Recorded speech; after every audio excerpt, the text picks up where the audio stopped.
guys, for today's video, ipapakita namin sa inyo kung paano namin niluluto ang garlic pepper beef mushroom. Kung paano niya pala niluluto, hindi naman kasi ako nagluluto nito. So, ako lang mag-voice over, okay? So, ayun na nga. So, una dyan, hindi niya na pinakita. Nagdikdik siya ng bawang dyan. Tatlong buo yan. Tapos, Wow! pinag-golden brown niya lang. And then, isa-set aside na yan. And then, afterwards, ayan, gagamit siya ng butter. Siya gumagamit ng mantika pag beef mushroom.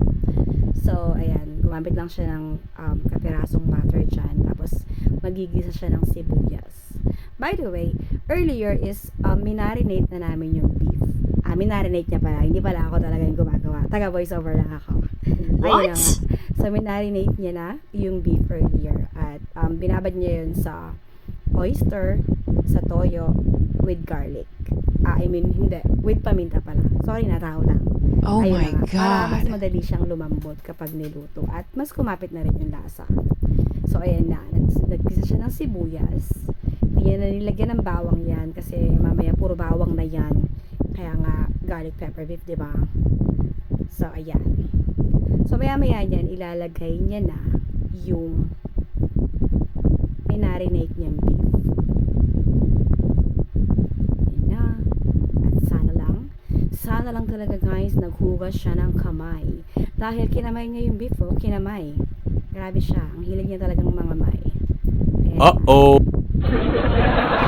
So, mahigit 1 kilo yan guys. At medyo may kamahalan yung beef ngayon. So, for the ikot-ikot talaga kami sa palengke para makahanap kami ng medyo mura-mura. Kasi hindi natin afford yung masyadong mahal kasi paninda natin to eh. So, kailangan kahit pa paano may kikitain pa rin tayo. So, ayun, ng bonggang-bonggang paminta with soy sauce.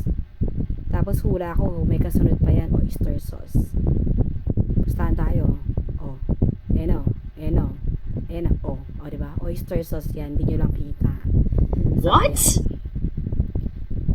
ayan na nga.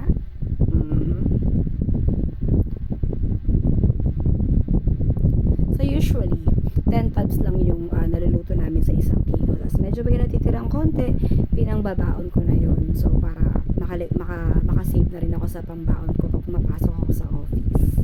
So, ayan na nga. Tinimplahan niya na yan ng paminta and then nilagyan niya lang ng kalahating baso. Tapos, pakukuluan natin yan dyan. Pakukuluan niya pala. Siya pala yung nagluluto. Sorry na. Surprise!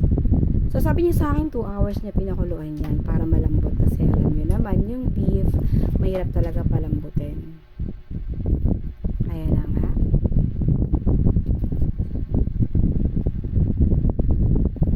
After 2 hours, ayan. O, di ba kulay brown na siya? Ang sarap niya, guys. Okay. So, isi-set aside niya na naman yan. Itatabi niya yan, yung beef na naluto niya. At kung mapapansin niyo dyan, is medyo dinidrain niya yung beef. Hindi niya sinasama yung sarsa. Diba, iniiwan niya. Hulaan niyo kung bakit. Sirit na. Sige na nga, sirit na. Ihiwalay niya yan kasi gagamitin niya yung sarsa na yan mamaya sa paggawa ng sauce ng garlic pepper beef. Ayan na, lalagyan niya ng butter. Diba? Sarap. Okay. So, hintayin niya lang matunaw yan and then afterwards, lalagyan niya yan ng evaporated milk at saka Nestle cream. Medyo may kamahalan talaga yung ingredients ito guys eh. Kaya, excuse me, inuubo ako. Kaya yung price talaga niya pag binibenta namin is 120, which is worth it din naman. Sulit na sa mga ka-office mate ko yun. Kasi beef naman siya, tapos may rice pa, tapos may side dish pa yan na corn. So, not bad for 120. So, ayan na nga.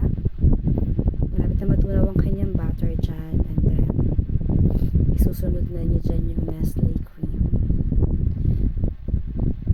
So, yung Nestle cream, nilagay niya sa baso, guys. Hindi naman daw kasi sponsored. So, bakit niya naman daw ipapakita? Okay, dito siya. Ayan.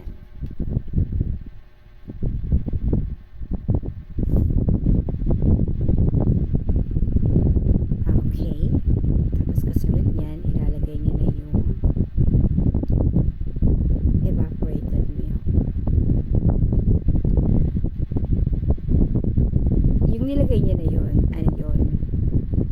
Design lang. Charot. Beef cubes yun. Ang palasa. Ayun na nga. So, para matunaw yung beef cube, syempre, hinalo-halo niya. Pakibilang na lang yung ikot, guys. Kailangan kung ilan yung ikot, ganun talaga, guys. Kasi pag kulang, hindi talaga makakuha yung lasa, guys. So, ayan na. Ayan na nga yung ebap. Isang lata yung nilagay niya dyan. Inubos niya yan. Ayan.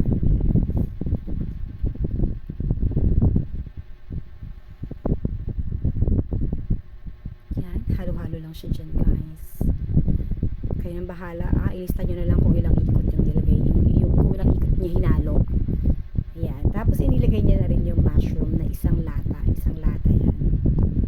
So, binibili niya dyan yung yung whole na mushroom. Kasi gusto niya siya yung nag-i-slice. Kasi pag bumili ka nung naka-slice na, yung iba durog-durog, which is hindi na siya maganda tignan kapag nilalagay na sa, sa tab, sa paninda. Yes. So, nilagay niya na lang asin, pampalasa, para mag-balance na yung lasa, hindi masyadong matamis. So, nilagay niya ng konting asin. Tapos, kung napansin nyo, nilagay niya ng bawang. Hindi niya inubos kasi gusto niya lang dyan ma-absorb ng sauce yung lasa ng garlic. So, kaya ganyan. Tapos, sinet aside niya pa yung iba kasi gagamitin niya pa yung later on kapag naihalo niya na yung beef.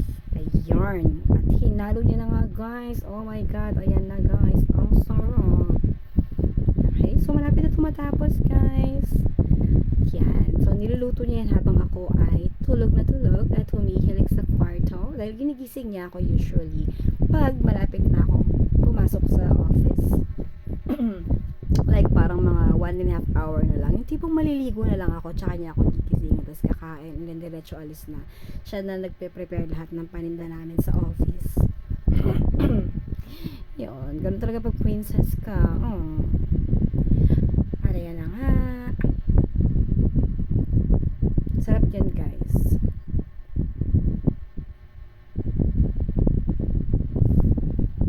At ayan na, nilagay niya na yung mga natirang garlic, guys. Ayan, para talagang lumasa siya. So, para sa mga gustong malaman yung ingredients nito, ilalagay na lang din namin sa description kung gusto nyo lang i-try. Pero, try nyo lang din pang ulam sa bahay. Sarap niya, guys. For sure, magugustuhan din ng family niyo to. Ayan na, ready na siya, guys. Sarap niyan. Ayun, sinimot niya na yung bawang. Inubos niya na yan dyan. Parang toppings na lang. Okay, that's it for today's video, guys. Thank you so much for watching, and please like and subscribe.